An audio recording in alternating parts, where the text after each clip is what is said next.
우리가 읽은 본문은 여러 군데 나옵니다. 여러 군데 나오는데 여기에 보면은 예수님께서 제자들에게 말씀을 하시는 거예요. 제자 3년 동안 예수님을 따라다니고 가장 가까이에서 열심히 예수님의 가르침을 배우고 또 예수님이 행하시는 것들을 실제로 눈으로 다 본 사람들, 그 사람들에게 이제 때가 되네. 때라는 것은 하나님의 때예요. 예수님이 이제 땅에 오신 목적을 이루시는데 그 마지막이 이제 십자가에서 죽으시는 겁니다. 그 때가 이제 이르신 줄로 알고 제자들한테 말씀을 하시는 거예요. 근데 거기에 보면은 내가 이제 고난 당한다고 말씀을 하셨지만은 고난 당하는 내용들, 그 어떤 내용들로 내가 고난을 당할 거다라고 말씀을 하시고 십자가에서 죽는다는 십자가에서 죽는다. 그냥 죽는다 이게 아니고 십자가에서 죽을 것이다. 라고 말씀을 하신 다음에는 그러나 3일 만에 다시 살아나리라. 그 3일이라는 날짜를 꼭 집어서 예수께서 말씀을 하신 거예요. 이건 영적인 얘기가 아니고요. 지금 우리가 경험하는 12시 24시간 그 시간으로 3일을 말하고 3일 후에 내가 다시 살아나리라 이렇게 이제 말씀을 하셨는데 사실은 주님께서 제자들한테 강조하시는 것은 살아난다는 거죠. 살아난다. 그리고 이제 기억하게 하기 위해서 3일이라 3일 후에는 살아난다 이렇게 말씀을 하신 것이 오늘 전체에 보면은 목적어죠. 그 목적이 되는 말씀인데 제자들은 그거를 못 깨달았다 그랬습니다. 무슨 말씀을 하시는 것인지를 잘 못 알아들었다 이렇게 얘기를 하고 있습니다. 이 3일이라는 것은 예수님께서 3일이라고 이렇게 말씀을 하셨는데 사실 이 3일은 성경에 많이 나오는 숫자입니다. 날짜로서 3일이라는 것은. 근데 유대인들에게 있어서 이 3일이라는 것은 하나님과 관계돼서 이 3일이라는 것은 일단은 그 3일은 기다리는 시간이다 이렇게 이해를 하고 있어요. 기다리는 시간이다. 그래서 이스라엘 사람들은 하나님을 기다리는 하나님으로부터 어떤 것들을 기다리는 그 시간으로서 3일을 이해하고 있습니다. 이 복음과 대조적으로 예수와 대조적인 것이 이제 모세고 복음과 대조적인 것이 율법이거든요. 처음에 시내산에서 하나님께서 이스라엘 백성들을 모아놓고 율법을 주실 때에 보면은 율법을 받을 준비를 너희가 해야 되는데 기다리는 시간을 가져야 된다는 거예요. 그래서 예비하여 제3일을 기다리게 하라. 이는 제3일에 나 여호와가 온 백성의 목전에서 시내산에 강림할 것입니다. 하나님께서 이스라엘 백성들에게 자신을 나타내는 거예요. 물론 여기서 본체를 말하는 게 아니에요. 하나님의 현현을 얘기하는 겁니다. 그런데 이제 그것을 나타내기 전에 3일 동안을 기다리라 이렇게 말씀을 하셔서 예수님과 복음과 모세와 율법을 대조적으로 볼 때에 그 모세와 율법 때에도 하나님께서 3일을 기다리면은 내가 너희들에게 나를 나타내리라 이렇게 말씀을 하셨습니다. 그래서 이스라엘 사람들은 이때부터 물론 그 전에도 3일이 나오죠. 이스라엘의 그 조상 아브라함도 3일 길을 그 이삭을 데리고 번제하기 위해서 갔는데 이후에도 3일이라는 게 많이 나오죠. 그 이스라엘 사람들이 가나안 땅에 들어갈 때에 여호수아가 정탐꾼을 보내요. 모세는 12명을 보냈는데 여호수아는 2명을 보냅니다. 그래서 두 사람이 정탐을 하러 갔다가 라합이라는 기생의 집에 유숙하게 됐는데 그 정보원들에 의해서 이제 정탐꾼이 들어왔다는 걸 알게 돼가지고 그 왕이 이제 그 정탐꾼을 잡으라 해가지고 이제 추격을 당하는데 그 라합이 이 정탐꾼을 숨겨주죠. 숨겨주는데 이제 그 옥상에서 곡식 널어놓은 밑에다 갖다 집어넣고 이제 숨겨줬습니다. 며칠 동안을 거기서 정탐꾼이 기다리냐 하면은 3일을 기다린다. 3일을 기다린 후에 정탐꾼 이제 추격자들이 다 포기하고 돌아간 것을 알게 됐을 때 그 정탐꾼들이 다시 나와서 여호수아에게 가서 가나안 땅의 형편을 다 보고를 하게 됐죠.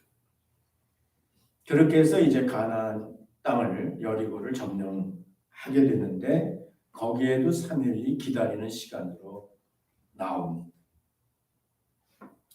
이스라엘이 남북으로 갈라진 때도 보면은 그 솔로몬이 이제 죽고 그 르호보암이 왕이 되잖아요.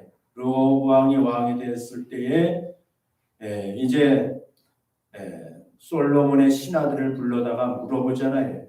내가 어떻게 하는 것이 좋겠냐? 그랬더니 그 사람들이 당신의 아버지가 성전 짓느라고 왕궁 짓느라고 백성들이 담부하느라고 너무 고생을 많이 했으니까 세금도 낮춰주고 좀 부드럽게 정치를 하면 좋겠다 이렇게 얘기했죠. 3일 동안 가서 기다리라. 내가 3일 후에 대답해 주겠다. 하고서 이제 르호보암이 3일 동안 하나님께 기도를 안 해요. 그리고 자기 친구들 젊은이들을 불러다가 이런 얘기를 하는데 어떻게 하면 좋겠냐 했더니 거꾸로 얘기하죠. 여러분이 다 아는 얘기입니다.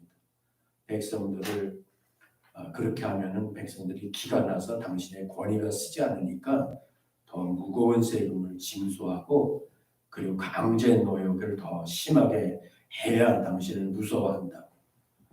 근데 어쨌든 이 3일 후에 신하들이 왕의 솔로몬의 신하들이 원로들이 다시 왔을 때 이제 원로들의 말을 거절하고 그 일종의 불량배 같은 사람들인데 그 말을 듣지요. 그 말을 가지고 이제 정치를 하겠다고 했는데 그것이 기점이 돼가지고 남북으로 갈려져요.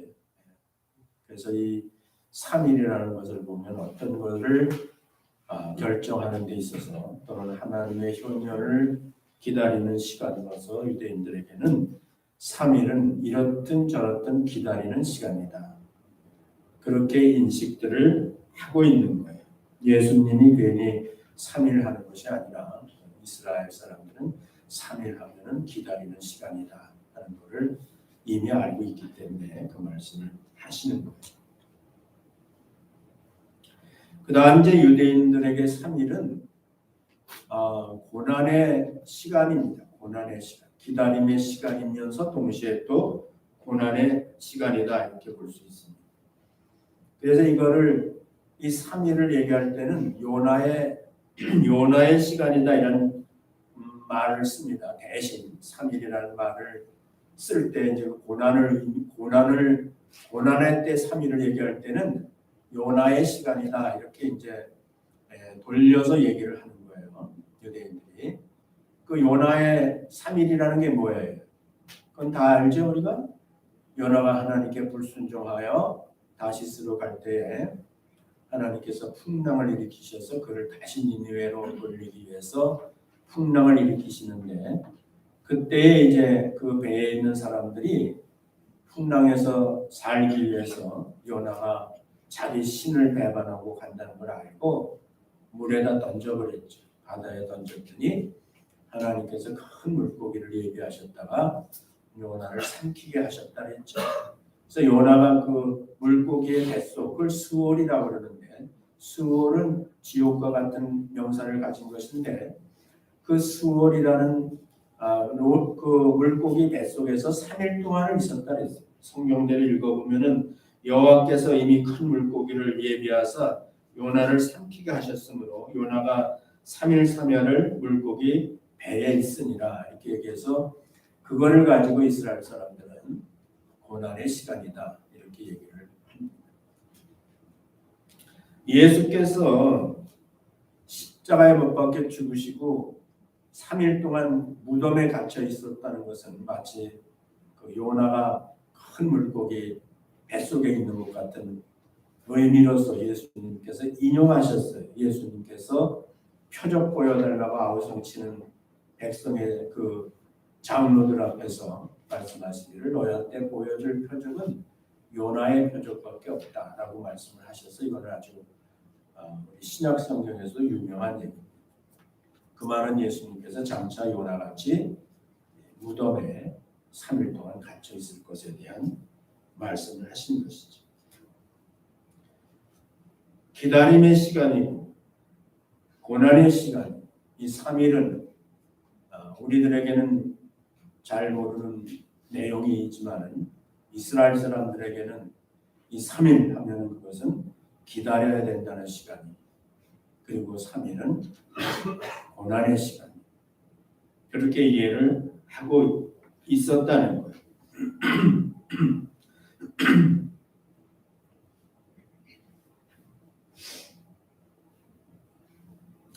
사실은 예수님께서는 모든 사람이 이제 예수님이 당하시는 일들이 어떤 성경의 뜻을 이루는 거라는 것을 모든 사람이 다 안다는 것에 대해서는 기대하시지 않으셨어요. 그 제자들, 아까 이미 말한 대로 예수님을 가까이 따랐던 그 제자들은 좀 이해하기를 바랐어요. 저들이 이제 예수님이 말씀을 하시면은 그것이 무엇인지를 영적으로 이해할 수 있기를 좀 바랐어요. 그러나 제자들은 아직도 영적인 차원에서 예수님이 하시는 일과 말씀을 이해하지 못하고 있었어요. 우리가 영적으로 인간의 이성적인 차원에서 영적인 차원으로 넘어간다는 것이 그렇게 쉬운 게 아니에요. 예수님께서 사역하실 때는 제자들한테 계속 확인한 게 뭐냐 하면은 기록되었어. 구약 성경에 기록된 대로 내가 이거 하는 거야. 그냥 하는 것이 아니라 선지자의 글에, 모세의 글에 기록된 대로 내가 이것을 행함으로 말미암아 장차 앞으로 오실 그리스도는, 즉 메시아는 오셔서 그 모든 예언을 성취하실 것으로서 증거가 된다 했으니까 적어도 제자들은 그런 것들을 그런 관점에서 보고 이해하고 깨닫기를 바라죠. 그런 과정을 통해서 비로소 영적 차원으로 옮겨지기를 바라는 거죠. 그런데 여기 오늘 본 대로 가리워졌다 그랬죠. 무슨 뜻인지를 전혀 알지 못하는 처지가 바로 제자들이었다는 거예요.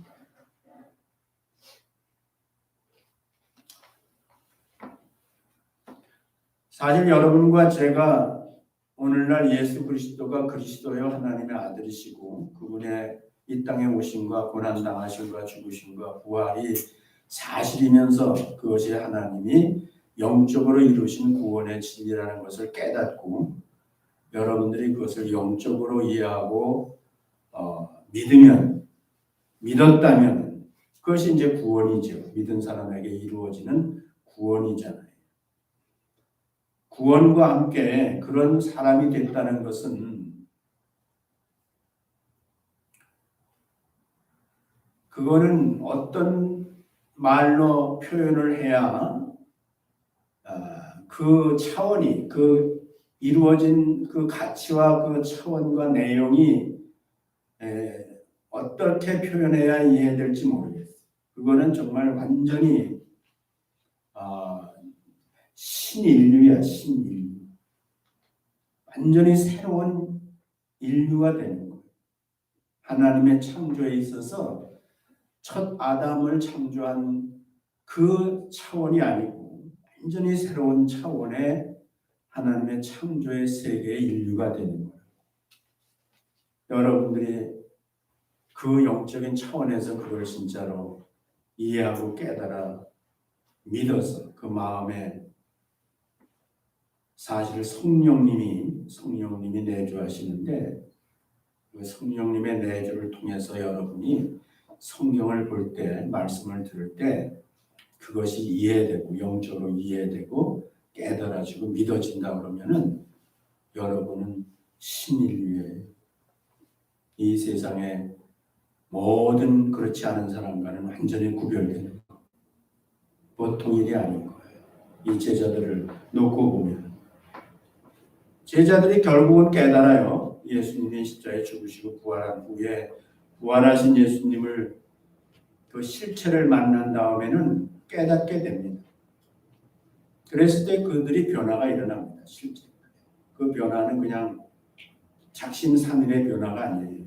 근본적으로 변화가 일어납니다. 기다림의 시간, 고난의 시간을 통과해야 돼요.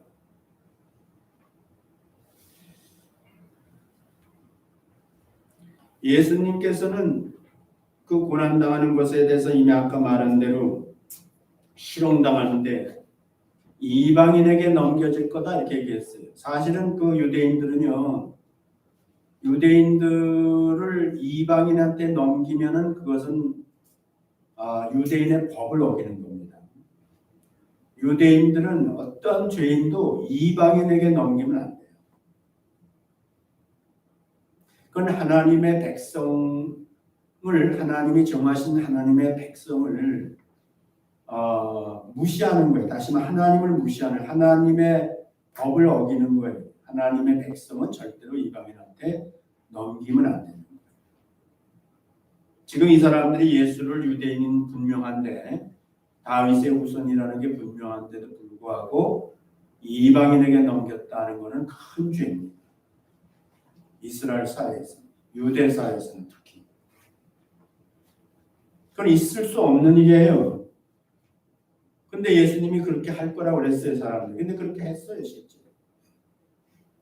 이방인에게 넘겨준다는 것만 해도 증거입니다. 그거는 이미 예언된 말씀이 성취되는 거예요. 그게 다른 모든 유대 사람들과 구별될 수 있는 거예요. 희롱당한다 그랬어요. 능욕당한다 그랬어요. 침뱉음도 당한다 그랬어요. 심지어는 채찍질도 당한다 그랬어요. 그리고 예수님은 오늘 말씀하신 대로 내가 십자가에서 죽을 것이다. 이거는 더 믿을 수 없는 일이에요. 십자가에서 죽는다. 예수가 아니 지금까지 예수님이 유대 땅에서 이스라엘 땅에서 행한 것이 무엇이고 가르친 것이 무엇이냐. 다 자기 인족을 위해서 불쌍한 사람들을 위해서 고통당하는 사람들을 위해서 예수님은 어떤 랍비보다도 어떤 장로보다도 예수님은 그들을 위해서 심지어는 사실 문둥병자의 문둥이 환처에 손을 얹었다 그랬어요. 마태복음 8장에 보면은 예수님이 산상수훈을 하시고 첫 번째 사역을 시작하실 때에 문둥이가 나왔어요. 안 되잖아요. 문둥이는 멀쩡한 사람 앞에 나오면 안 돼요. 돌로 쳐 죽임을 당할 수 있어요. 근데 문둥이가 예수를 믿고 나왔다. 그랬더니 예수님께서 그 환처에 손을 얹고 그 문둥병을 낫게 해줬다 했습니다. 한 번도 보지 못한 거죠. 그 어떤 랍비가 어떤 제사장은 문둥병인지 아닌지를 규명하는 의사 역할을 하는 건데요. 문둥병이 옮겨질까 봐 제사장은 그 전전긍긍하잖아요. 그런 예수가 어떻게 십자가에 죽냐? 십자가에는 누가 죽는데? 그거는 극악무도한 강도나 예수님 죽으실 때 옆에 죽었던 강도나 아니면 로마 황제를 거역하거나 로마에 도전하거나 이런 명백한 정치적인 사람들이나 정말 그야말로 말할 수 없는 흉악범이나 이런 사람들을 본보기로 처형하기 위해서 본보기로 사람들한테 본보기로 처형하기 위해서 쓰는 것이 십자가란 말이에요. 아니 근데 그 예수 같은 분이 어떻게 십자가에서 죽냐? 있을 수가 없는 일이죠. 제자들은 이 순간에 큰 벽에 부딪힌 거예요. 예수님이 말씀하신 대로 이런 고난에 해당되는 분도 아니고 그렇게 될 리도 없고 그건 있을 수도 없는 일이고 또 하나는 죽은 후에 3일 만에 내가 다시 살아나리라. 그거는 제자들의 판단으로는 더 있을 수 없는 일이고 이것도 예수님이 하신 말씀을 가만히 들어보면 일어날 수 없는 일이고 저것도 일어날 수 없는 일이고 제자들의 입장에서 두 가지 다 난해한 거죠. 예수님과 관계로서. 그래서 제자들은 이 말씀이 무슨 뜻인지를 몰랐다 했습니다. 있을 수 없는 일이니까.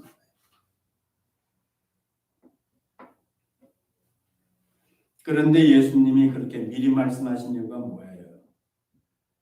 그거는 이 일이 이룰 때에 그것을 목격하는 제자들로 하여금 믿게 하기 위해서.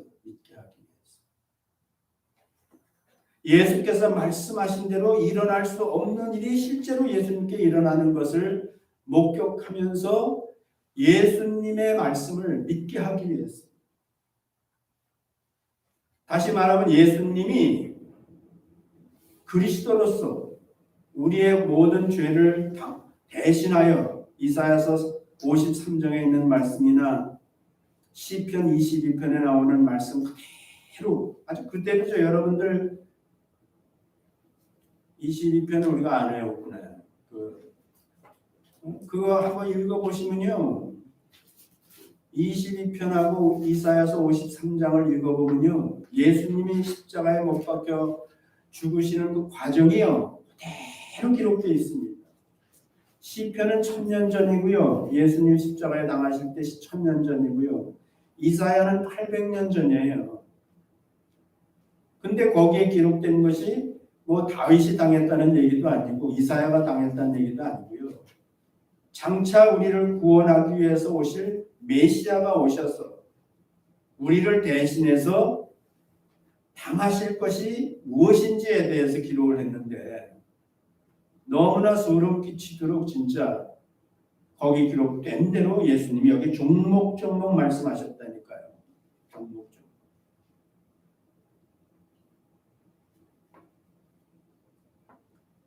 왜 기록된 대로 예수님이 바로 그 주인공이라는 사실을 제자들로 하여금 믿게 하시기 위해서 그렇게 믿게 하시기 위해서. 그러니까 우리 입장에서는 제자들의 입장이나 오늘날 우리 입장에서는 주님이 하신 말씀을 내가 액면 그대로 믿는다는 것이 얼마나 그것이 귀하고 놀라운 것인지를 알아야 돼요. 믿기 위해서 주님께서 어떤 일을 하셨는데 믿게 하시기 위해서 주님께서 어떤 고난을 당하셨는데 믿게 하기 위해서 그런데도 안 믿으면 그 얼마나 안타까운 일이냐.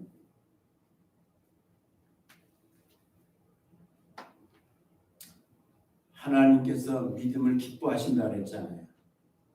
우리의 믿음을 기뻐하신다 그랬잖아요. 그것이 얼마나 귀한 것인지를 하나님은 아십니다. 독생자 예수 그리스도를 이 땅에 보내시고 그분이 우리를 위해서 어떠한 고난을 다 당하셨는데 그것을 믿을 때 그것이 보람이 있잖아요. 의미가 있잖아요. 그래서 그것이 기쁨이 된다 그랬다고요. 믿음이 없이는 하나님을 기쁘시게 할 수 없어요. 여러분과 제가 뭐 이것도 하고 저것도 하고 다 믿음으로 하는 것일 수도 있지만은 먼저 우리가 이 마음으로 영적으로 깨달아서 예수가 바로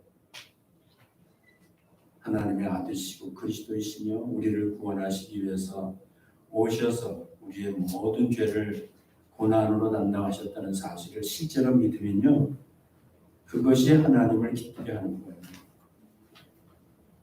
그것이 하나님을 기쁘게 하시는 거예요. 오늘 부활절의 결정은 뭐냐에 고난이 아니죠.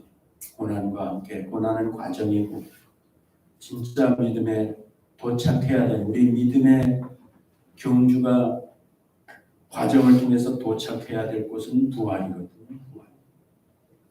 그래서 예수 그리스도의 부활을 사실로 내가 실제로 내 마음에 믿어진다면 그거야말로 하나님이 기뻐하시고 기뻐할 일이야.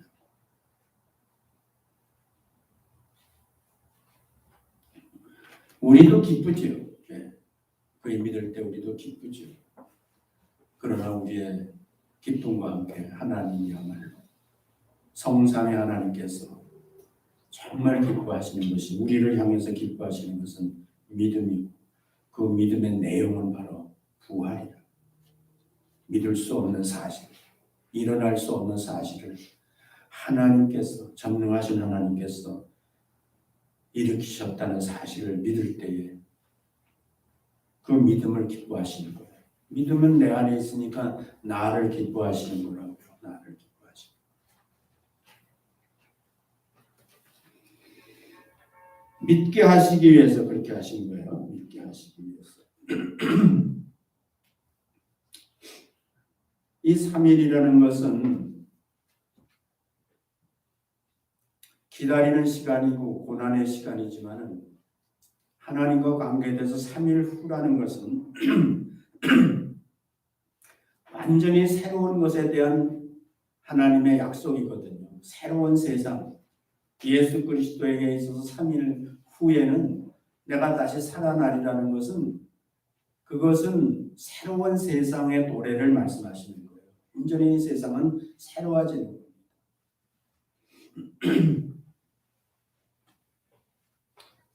인류 역사상 예수 그리스도의 죽음과 3일 후의 부활의 순간이 바로 그 순간이 인류 역사상 새로워지는 역사입니다. 완전히 세상이 새로워지는 거예요.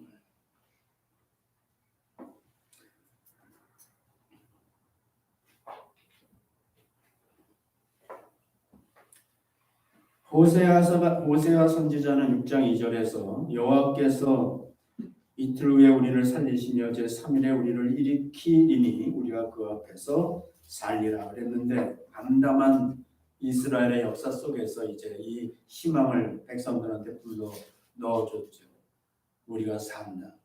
3일 후에 우리가 산다 했습니다. 완전히 다른 세상이 올 것이다. 그 얘기를 했는데 진짜 다른 세상은 바로 예수님께서 3일 후에 다시 살아나심으로 말미암아 이 세상이 새로워진 거예요.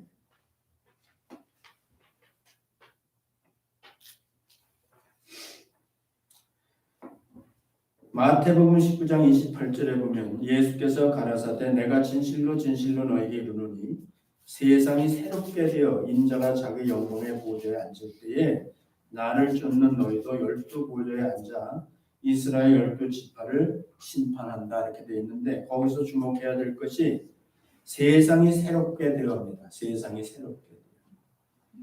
예수 그리스도께서 죽은 자 가운데서 다시 살아나시는 순간이 세상이 새롭게 된 거예요. 세상이 우리는 이제 주님이 재림하셔서 세상이 새로울 거라고 믿지요. 근데 사실은 예수님이 부활하심으로 말미암아 그 순간이 세상이 새로워진 거예요. 그런 일이 한 번도 없었어요. 그런 세상이 아니죠. 그 이전의 세상은 죽음으로 끝나는 세상이죠. 죽음에서부터 벗어 다시 살아나심으로 이제 세상은 완전히 다른 세상이 된 거예요.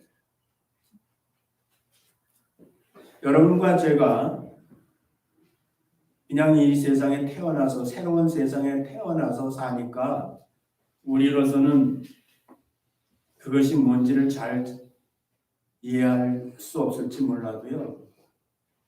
사실은 예수님 당시에 주인공같이 살았던 제자들을 보면 알아요. 제자들이 예수님을 따라다녔지만요. 변화되지 않았어요. 새로운 세상이라고 생각 안 했어요. 그런데 예수님이 죽은 지 3일 만에 다시 살아나신 예수님을 사건적으로 만난 제자들은요. 완전히 새로운 사람이 됐어요. 새로운 세상이 됐다고요. 세상이라는 거는 여러분 세상은 랜드가 아니에요. 세상은 사람이에요. 하나님이 세상을 이처럼 사랑하사 독생자를 주셨을 때 이 땅덩어리를 사랑했다는 게 아니에요. 사람입니다. 그래서 예수님을 따르던 사람들이 예수 부활 위에 예수를 부활하신 예수를 만난 다음에는 그들이 완전히 새 사람이 됐죠. 새 세상이 됐죠. 그들의 관점에서는 마음이 거듭나서 새롭게 됐을 때 세상이 다 새로워진 겁니다. 사실은. 그거는 완전히 비슷한 게 아니고요. 완전히 다른 거예요. 여러분들 전기차 타고 다니는 사람 있어요? 그 가스차 타고 다니다가 전기차 타면 어떻게 돼요? 차는 같은 차인데 모든 게 달라졌죠. 주유소에 갈 필요 있어요? 주유소 쳐다도 안 보죠? 뭐 기름값이 뭐 얼마나 올라간지 뭐 올라갈수록 즐겁죠? 아이고 내가 이걸 잘 샀다.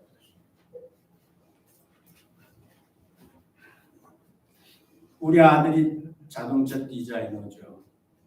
우리 아들이 혼다, 캘리포니아 혼다에서 디자이너로 일을 하고 있어서 가끔 얘기를 해요. 차에 대해서 얘기합니다. 전기차 얘기를 하죠. 전기차 앞으로는 다 전기차로 바뀌어요. 전기차로 바뀌면은 저 엔진 만드는 사람들 다 내역당해요. 다 필요 없어요. 그냥 거기는 모터 하나밖에 없어요.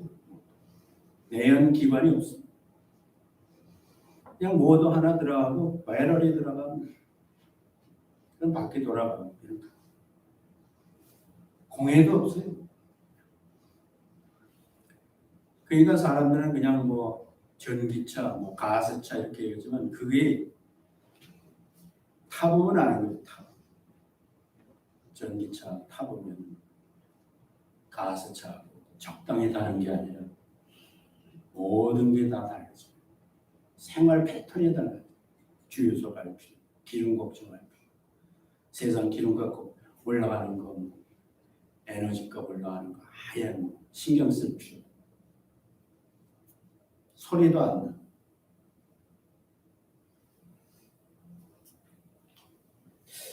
우리가 이 물질 세계에도 가만히 보면은 앞으로 우리가 하나님께서 약속하신 대로 세상이 달라진다고 했는데 이 세상도 가만히 보면 물질 세계도요 인간이 하는 일이긴 하지만도 거기에 내가 늘 얘기하죠. 하나님의 계시가 있는 거예요. 우리가 그냥 아무 생각 없이 세상을 보면은 그런가 보다 하지만 하나님은요 말씀으로도 말씀하시지만 항상 환경으로도 역사하세요. 그래서 우리가 말씀을 먼저 하고 깨닫고 그거를 근거로 해서 세상에 돌아가는 걸 보면은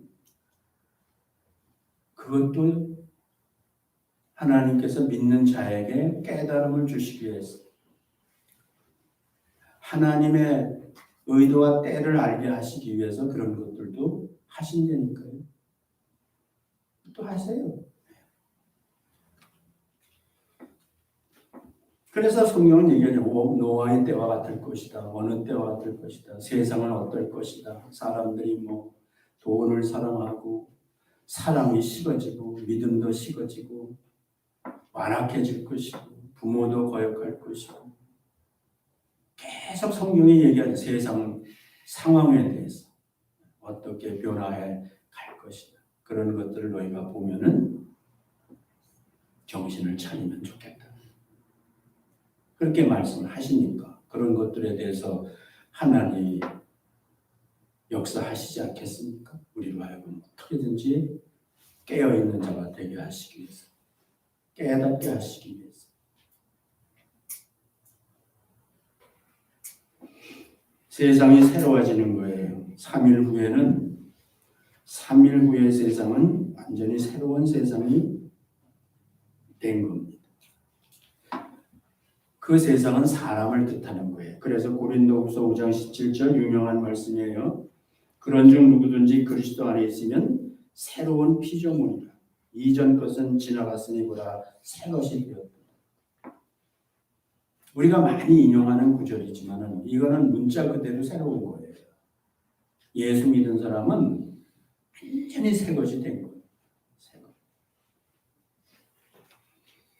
여러분들이 예수 믿어서 거듭났으면 여러분 내면이 완전히 새 사람이 된 거예요. 새 인류가 된 거라니까요.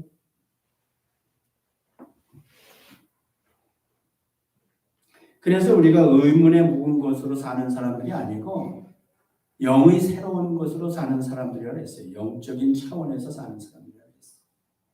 영적으로 우리가 하나님과 관계가 맺어진 거예요.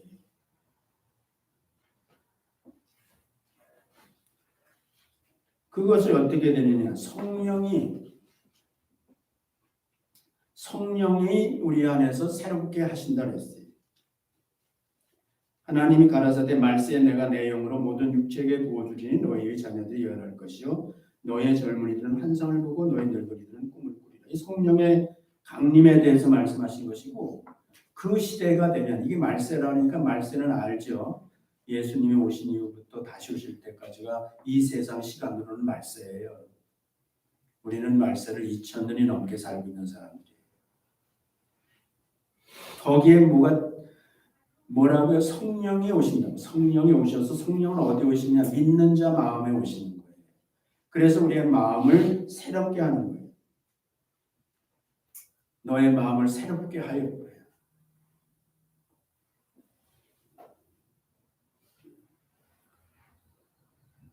그래서 우리는 여러분들은 예수의 십자가의 죽음만 믿는 것이 아니라 말씀하신 대로 3일 만에 실제로 살아나셨잖아요. 우리는 과거죠. 사건이고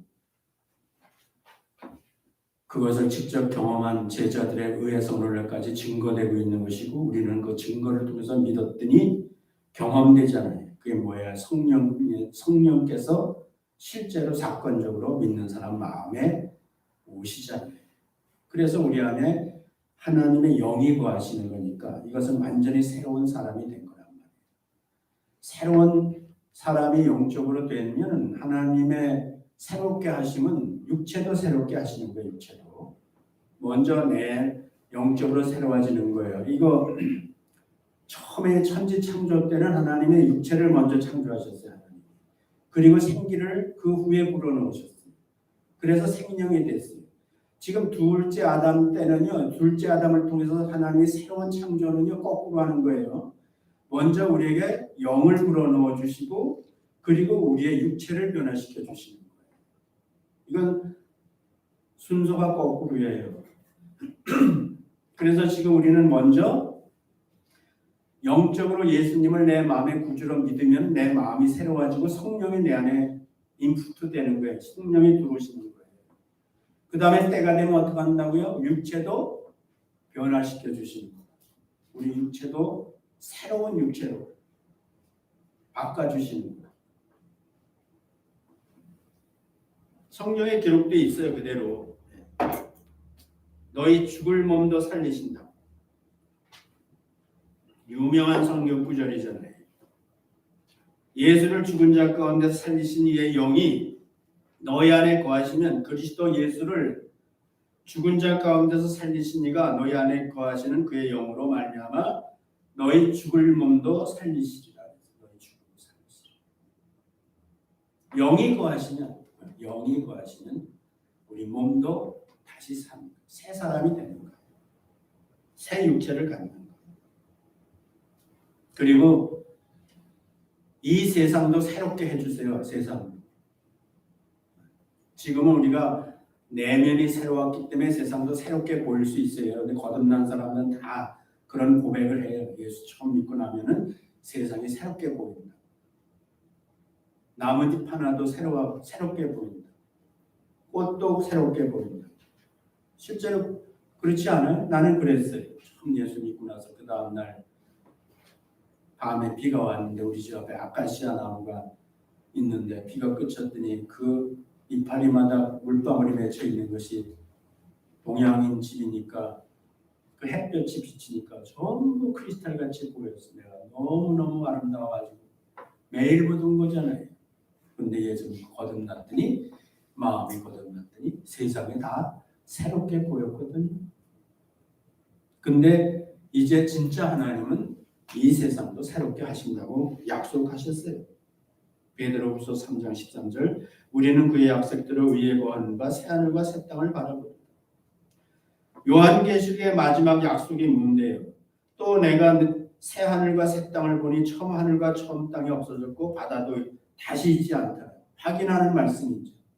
문자 그대로 저 하늘과 땅, 바다 다 사라지고 새로워진다는 거. 심지어는 뭐라고 써 있어요? 보호자에 앉으신 이가 가라사대 보라 내가 만물을 새롭게 하노니 만물도 새롭게 하시는 거예요. 만물도 새롭게 하시는 거예요. 또 가라사대 이 말은 신실하고 참되니 기록하라 하시고 그건 틀림없이 그렇게 하신다는 거죠. 만물도 새롭게. 먼저 예수 부활을 믿는 사람은 뭐예요? 내면적인 새로움이 이루어지고 성령이 들어오셔서 영적으로 새로운 사람이 되고 새 인류가 되고 우리 몸도 거기에 맞는 영광의 몸으로 바꿔주시고 세상도 하나님이 새로운 세상을 주시고 그 세상 안에 있는 만물도 하나님이 다 새롭게 해주시고 새로운 3일 후의 세상은 예수 그리스도가 말씀하신 그 3일 후의 세상은 완전히 새로운 세상이에요. 지금 우리는 그 새로운 세상에 살고 있는 것이고 앞으로 약속대로 모든 것이 다 새로워질 것입니다. 지금은 우리가 마음이 새로움으로 이 세상도 새롭게 보면서 사는 거예요.